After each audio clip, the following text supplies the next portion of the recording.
What's going on, guys? This is episode 188 of the Real Bodybuilding Podcast, and I'm back to you guys with a solo episode because I just wanted to see what you guys had for me for questions. So, you guys dropped a bunch of questions on my Instagram. I think there's 100 something questions here. But before we go there, I'm going to take you to hostile.com. If you go here and you go to the homepage right here, you got a free blood shot if you spend $75 or more. But we also have a clearance sale going on. If you click on that, it'll take you to this page where you can scroll down and pick up some awesome t-shirts, some lightweight joggers. Here's a Samson Dauda Champion Vintage tee, only $19.99 right now, and I think you can also use a athlete code on top of that. So get that out of the way real quick. Support the brand, support me, and we'll move on. So let's get to some questions and see what you guys have for me. Top comments. Here we go. Adrian Stanovsky says, we missed the Brits on the podcast. Catch up with Ben and James soon. Not going to hurt to add Roman in. So really quickly, I want to let you guys know, I usually ask everybody, and everybody always knows there's an open invite. So guys like Roman, I've asked him previously, and he said, he doesn't really feel like it. He's not feeling up to it, these kind of things. And that's totally okay. I don't want to pressure these guys. I don't want to bother them. James is kind of doing his own thing right now. He wants to do his own podcasting on his own time. So that's okay too. Ben is available. I'm gonna knock one out with Ben soon. I miss, having a chat with Ben, like a long form, and we'll get him on here with a couple other people and see how it goes, but soon. But I just want you guys to know, when you guys ask me, like, is this guy going to be on or that guy going to be on? I ask everybody every week, almost every week. So if somebody's not on, it's usually because they don't want to. Joseba, friend of the show, asks, what was the happiest time in your life? That's a tough one. The happiest time in my life is a big block. And I'm going to say that because there's a lot of ups and downs in life. It's never like a real solid, awesome year where everything was just great. I mean, I could probably pick out a couple of those, but I'm going to cheat and just give you from age 20 to age 36. That's the best time of my life so far. Age 20 to 25, there was so much like learning in that time. Especially like I think the best time might have been 20 to 30.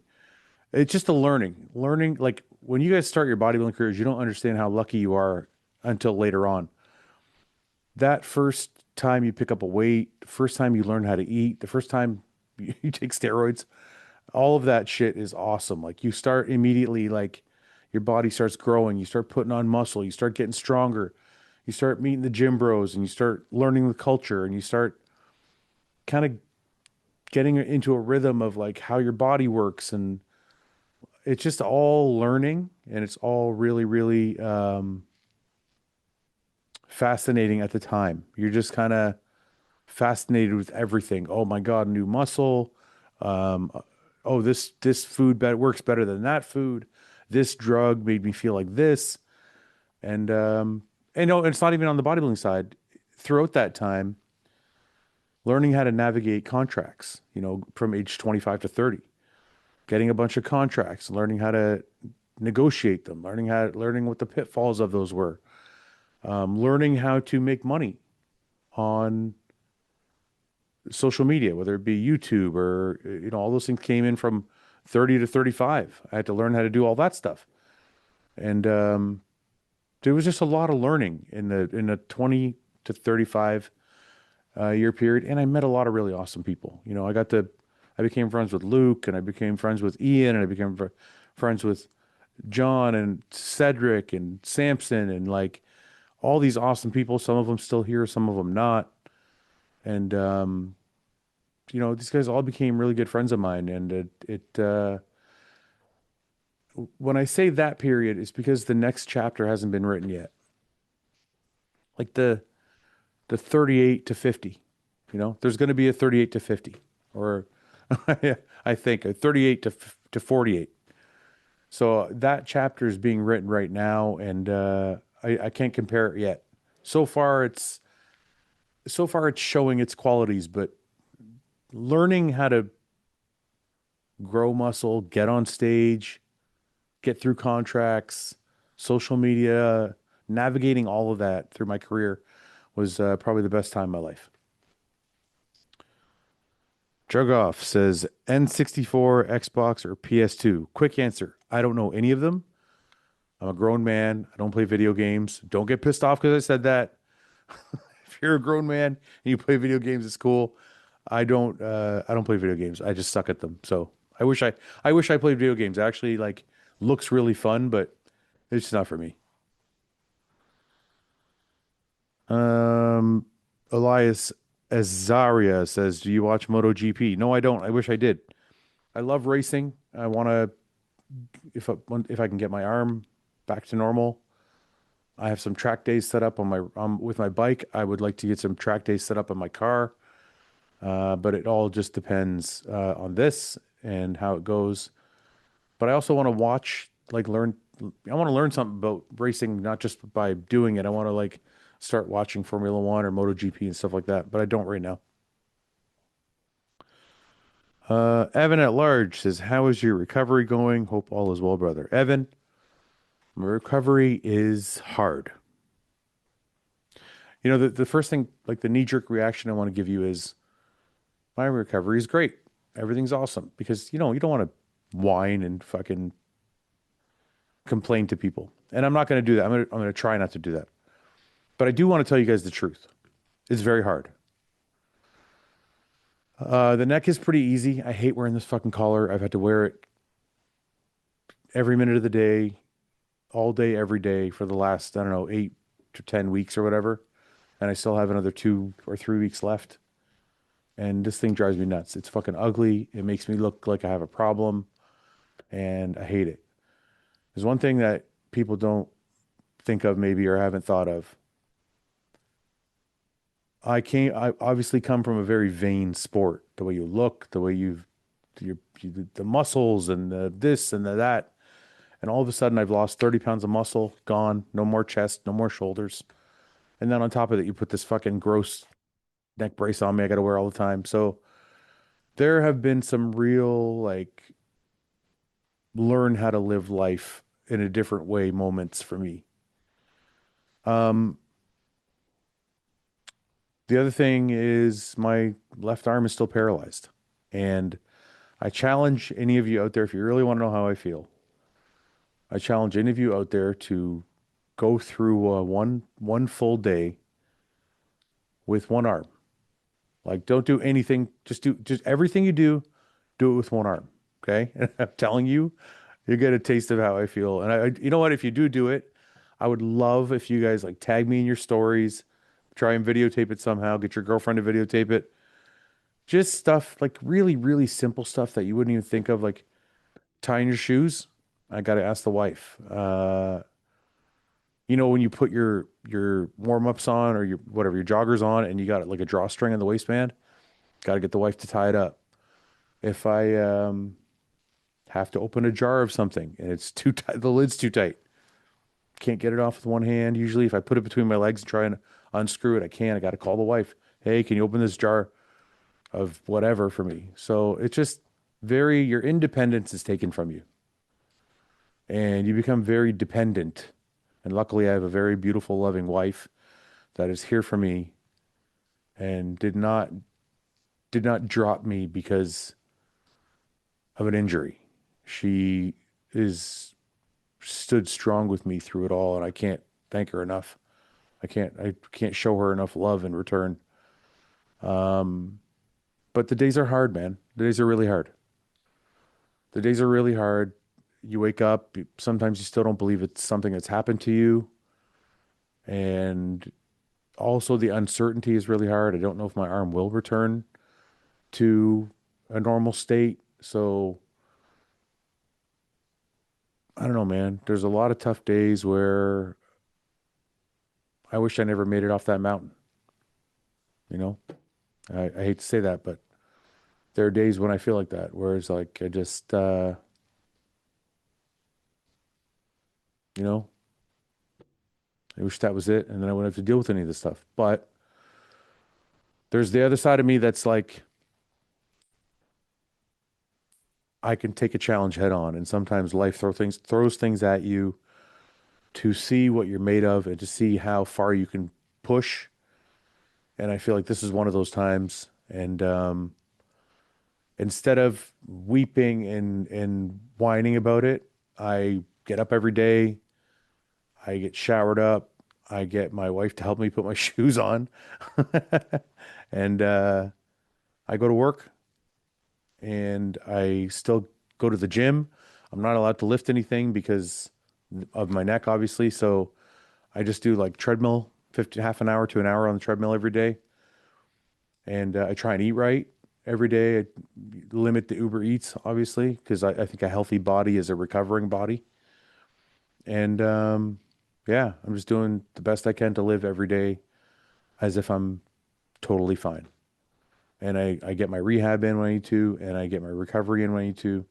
And then I'm just waiting for these surgeries to finish up, and then we'll see what happens. Anyway, that's a long answer to my recovery is going okay, brother. It's just some days are tough and some days aren't, and you work through them day by day.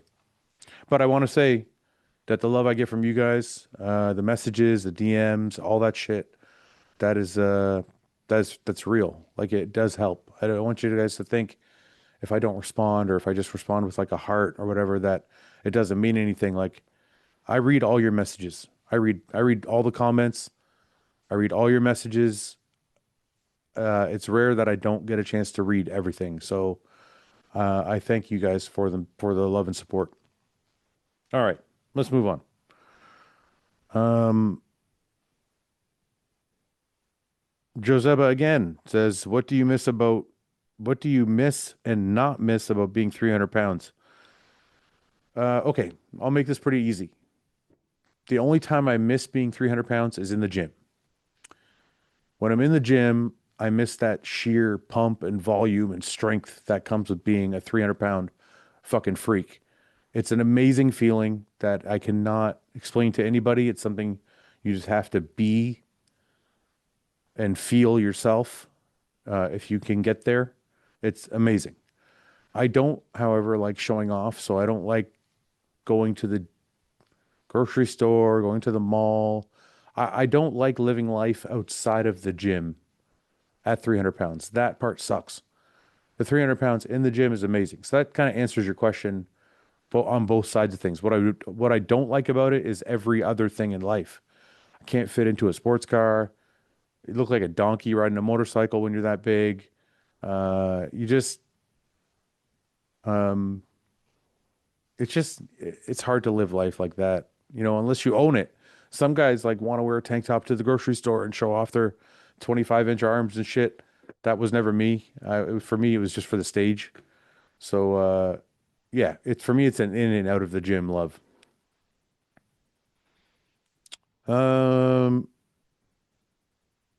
Ethan says, what was the highest amount of calories you ate on a bulk versus the lowest amount of calories you ate on a cut? The highest amount of calories I think I ate on a cut, or sorry, in a bulk was probably, I want to say 4,500, maybe 5,000, 4,500 or 5,000, somewhere in there. I don't think I ever had to eat that much. My body, I did earlier on in my career.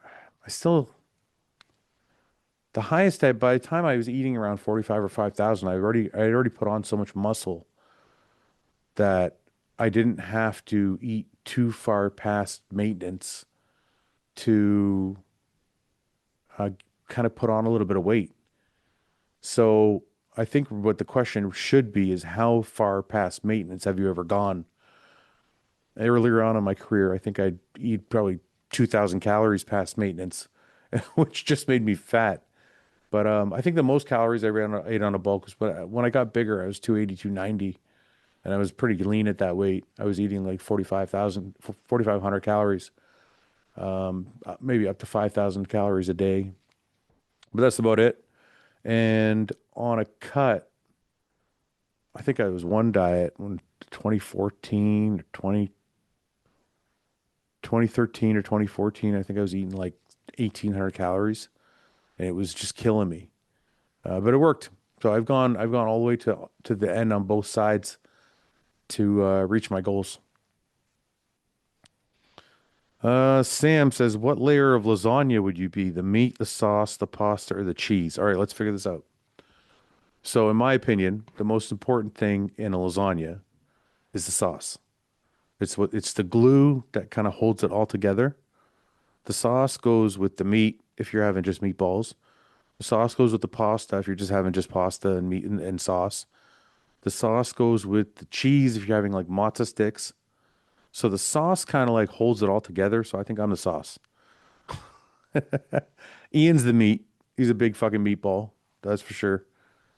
Uh, Mike is the pasta because he's very like you guys don't know him, but he's very like insightful. He's very important. He's he's a very important layer to the whole thing. And then Paul is the cheese because he's fucked up. He's just Paul's the cheese. Okay, so he's the Italian cheese. I think that sums it up. I think that's everybody. So yeah, I think I'm the glue. I think I'm the glue. Yeah, I kind of give everybody a call, get everybody together. So I think that makes me the sauce. Um, Dr. Weichel says, would you ever consider taking someone under your wing and coaching them to do a bulk or a prep, given that the personalities mesh well? I feel as though I've learned so much from you indirectly through your podcast over the years. This question isn't for myself, but just out of pure curiosity. To be honest, I've considered coaching again. I coached for quite a number of years when I was bodybuilding, and I got away from it.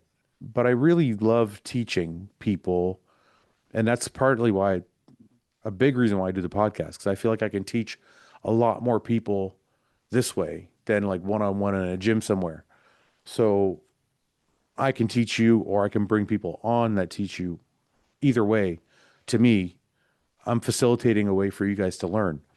So I have considered, though, however, taking on like 10 people, 5 people, maybe 3 people, just for fun. I don't know. I was gonna like maybe put out a raffle or do something through Hostile, a contest or something through Hostile, or just not even a host, just to put out a questionnaire and see if 5 or 10 people would be interested. I don't know.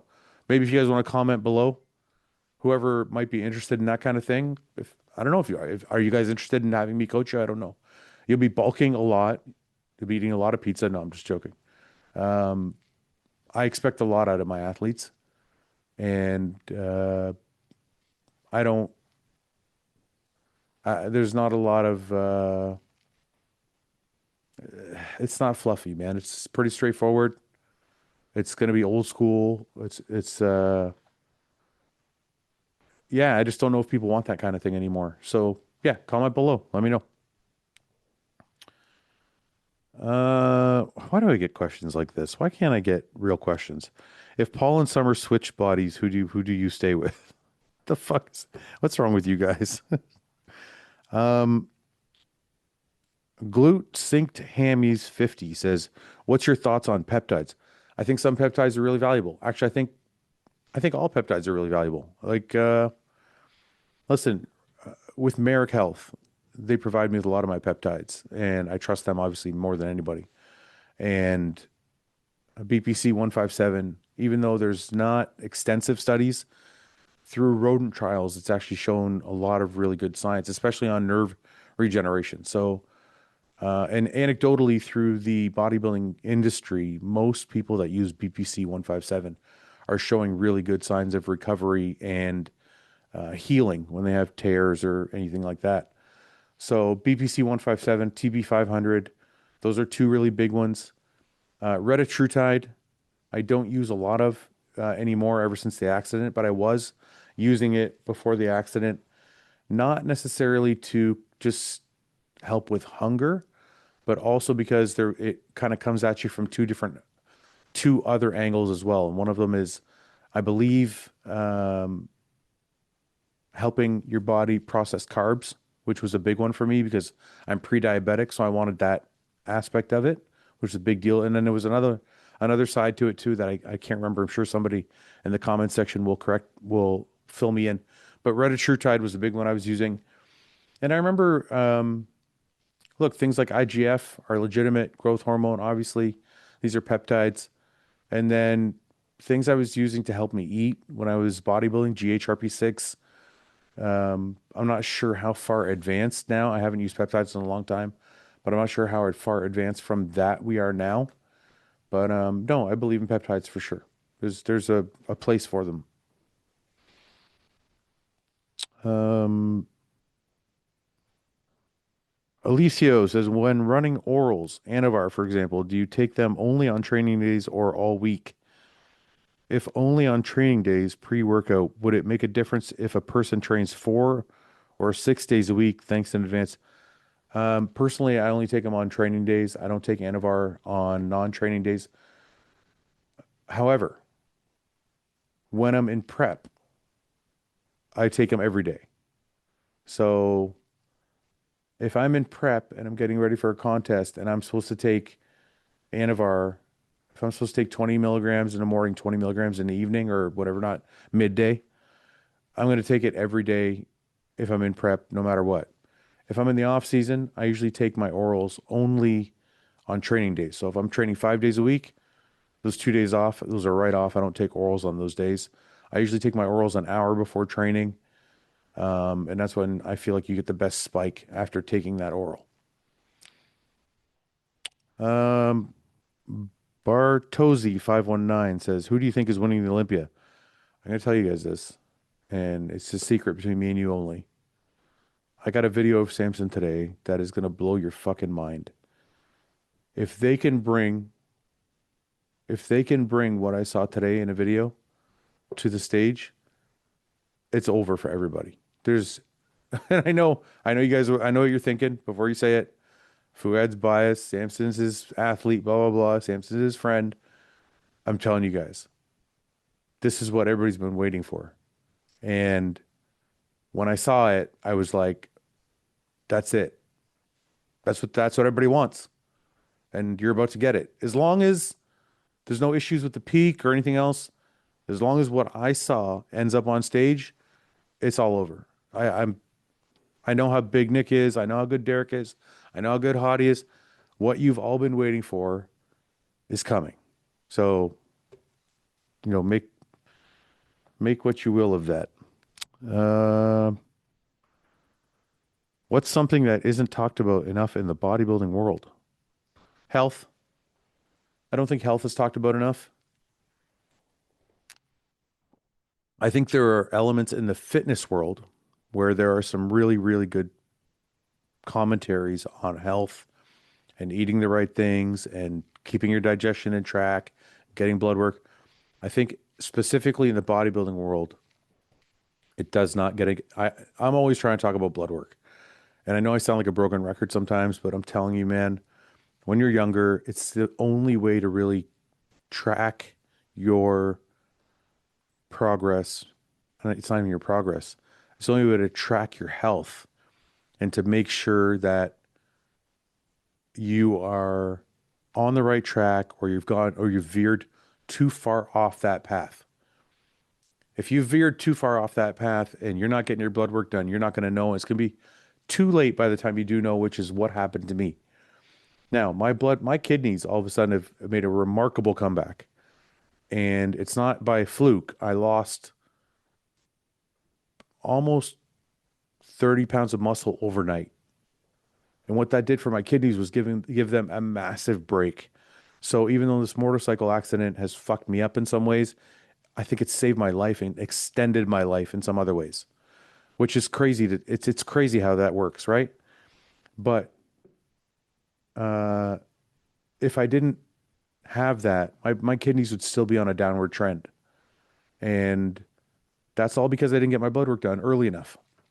So one of the things I think is not talked about enough is getting yourself checked. And there's a reason why I'm with Merrick Health. There's a reason why Samson, Ian, Derek, there's a reason why we're all with Merrick Health.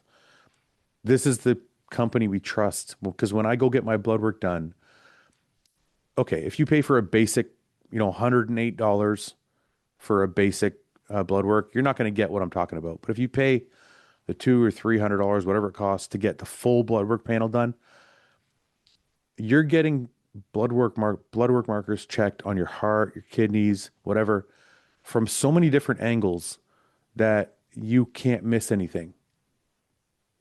I'm not going to say as a matter of fact. I'm sure you can miss something, but you have a far, far, far smaller chance of missing out on seeing something that you might have or might be coming up in your body and might be hurting you in the long run. So one of the things I feel like is not talked about enough is health, and that blood work is part of that. The second part of that is eating. Our eating is very like chicken and rice, chicken and rice, chicken and rice, throw in some green beans, chicken and rice, throw in some green beans. That's not really healthy. And Chris Tuttle, who trains Jordan Hutchison, is a huge proponent of healthy eating, variety, lots of vegetables, lots of fruits, lots of variety, lots of changing up things in your diet so that you're getting all the nutrients, micronutrients that you need. This is lost on the bodybuilding community. Our food is very like, fuck it, get the steak in, get the potato in, don't worry about all the bullshit, which will work, right? But now you can see with Jordan Hutchison's physique that the other way to do it is also just as valuable and will also get you the benefits. And that's what I've been waiting for somebody to show us. I've been waiting for a coach to show us, hey, you can eat healthy and still be jacked and fucking shredded. And Chris Tuttle has now shown that to everybody. And I'm gonna have Chris Tuttle. Chris, this open invitation for you to come on the podcast, please, so we can rediscuss this and rehash it for people and give them an idea. I think Chris is, I'm going to say, one of the best coaches in the industry because of this one thing. So those are my things on bodybuilding and what's not talked about enough. Have you ever had any artistic musical hobbies, such as a kid or an adult? How about taking educational courses on your own time?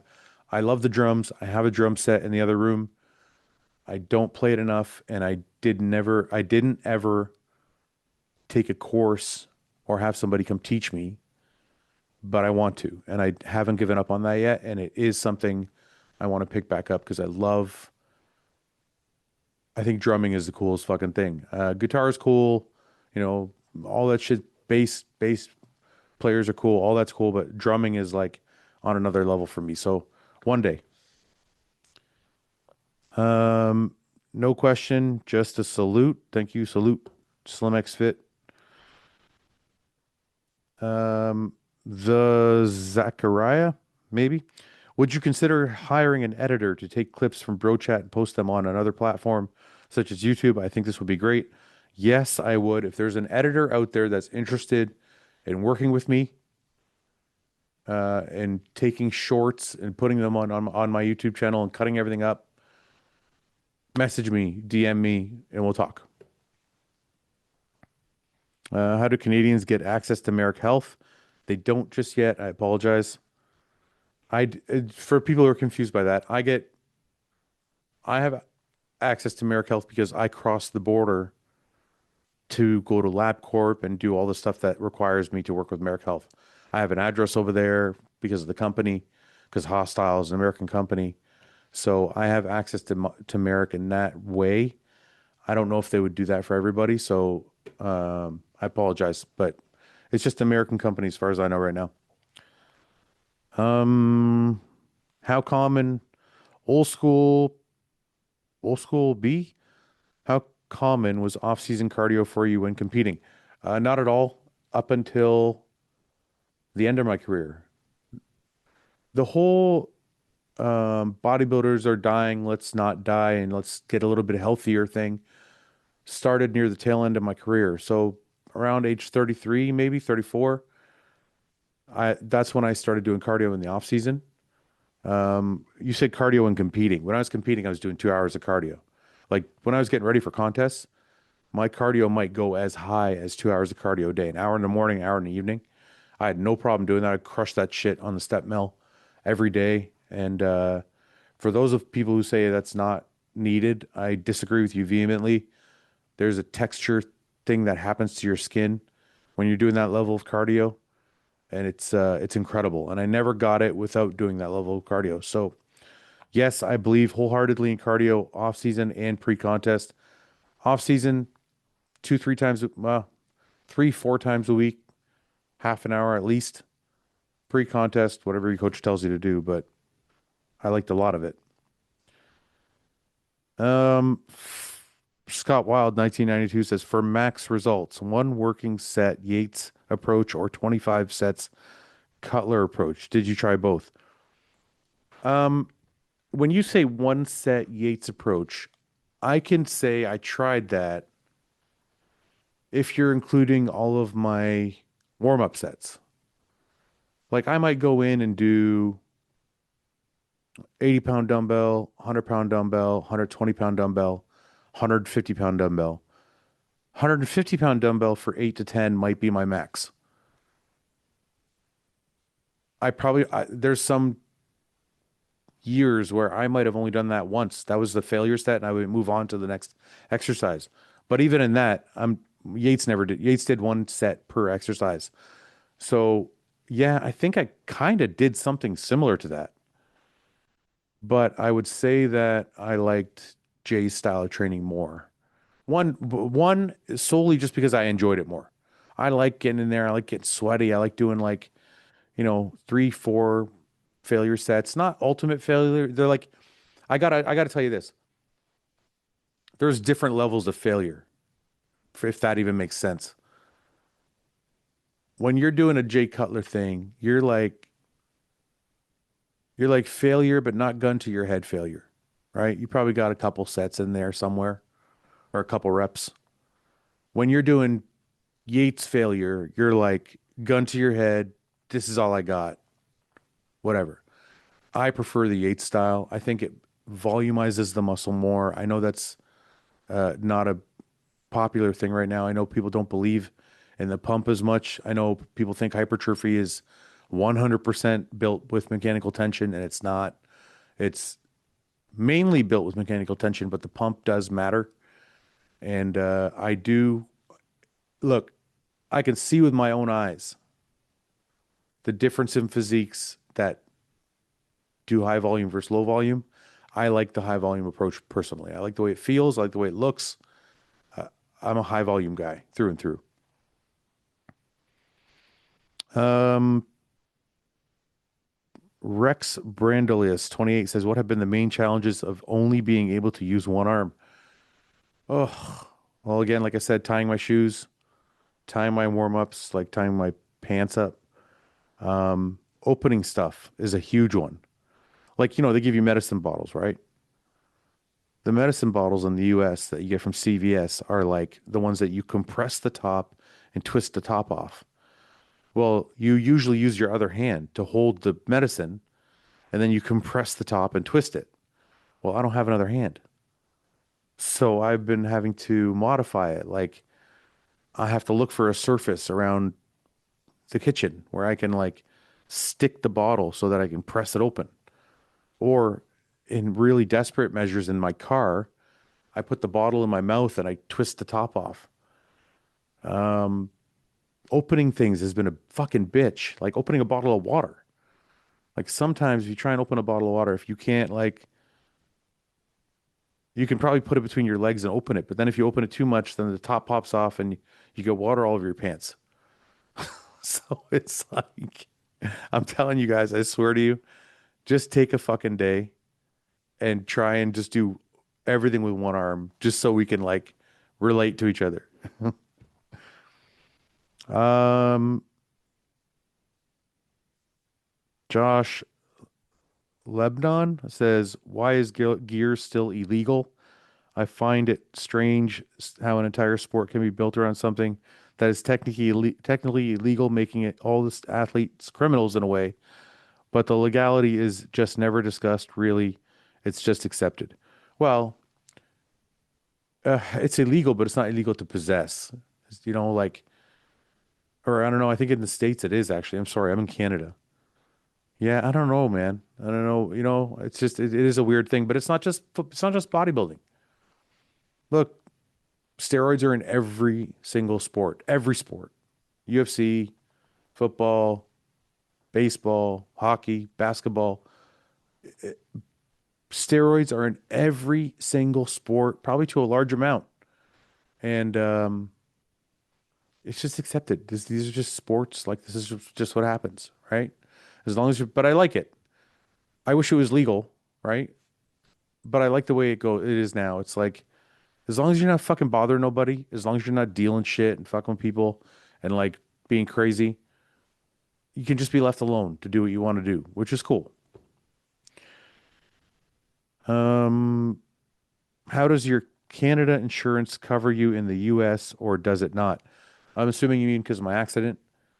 Um, my insurance, I have really, really good insurance. Luckily, covered me internationally. So whether I was in the US or Canada doesn't matter, that my insurance still covered me. So I was lucky that way and uh, very grateful, I guess, that I had that insurance because otherwise I wouldn't have been able to pay that bill. So yeah.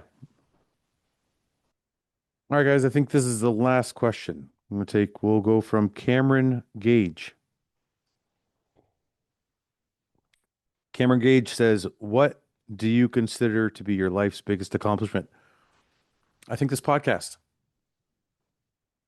I could be very um, egotistical and say my bodybuilding career, but to be honest, I was never an elite bodybuilder, but I am an elite podcaster in a way that the numbers show. I'm not patting myself on the back. I'm just saying in the bodybuilding world, there was some podcasts before mine. The Geared Up podcast. Um, there was Samson, sorry, not Samson. There was Luke and James had a podcast. There was some stuff done before mine, but I don't believe, and people can correct me if I'm wrong, I don't believe any of those podcasts had 1 to 2 hour episodes. I don't believe they had long form, real conversations with athletes about their life growing up, their life's ambitions, their deepest, darkest secrets. Like I've had so many great conversations on this podcast. We're having deep, uh, long form interviews that I don't think I've seen anywhere at any other time in the bodybuilding world. And I'm really proud of that. And I also don't recall any other podcasts that are like mine going 600 episodes deep. I've gone on to 600 episodes. And in those 600 episodes, I've interviewed the best bodybuilders in the game. I have had the privilege of having group conversations with some of the best bodybuilders in the game. And the most important part is I've been able to bring that to you guys.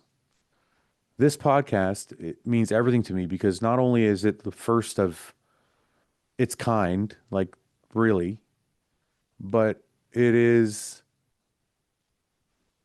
my biggest teaching tool. I get to bring on whoever I want that I feel will help you guys get ahead. And that makes me feel like it is definitely my life's biggest accomplishment because what else could be bigger than that? If tomorrow I wanted to have a coach on that could teach you guys how to eat, I could do that. Like I can call Patrick Tour up tomorrow and say, hey man, you want to come on? Let's shoot the shit. And you could have one of the world's greatest coaches sit here for an hour and answer all your questions. That's a huge benefit to you guys. And that makes me feel like this is my greatest accomplishment. I'm 6 years running. I started this thing in April of 2019 and we're still rolling and we still have the biggest numbers in the game. And I don't feel like I have any need to stop. As long as you guys are watching, as long as you guys are happy, I feel like I want to keep going. So my biggest accomplishment has to be the podcast. And that's pretty much it. All right, boys and girls, the few girls that are out there, I appreciate you guys watching. Thank you again for all the love and support. And check out hostile.com. Support the brand. And until next time, we'll see you guys later.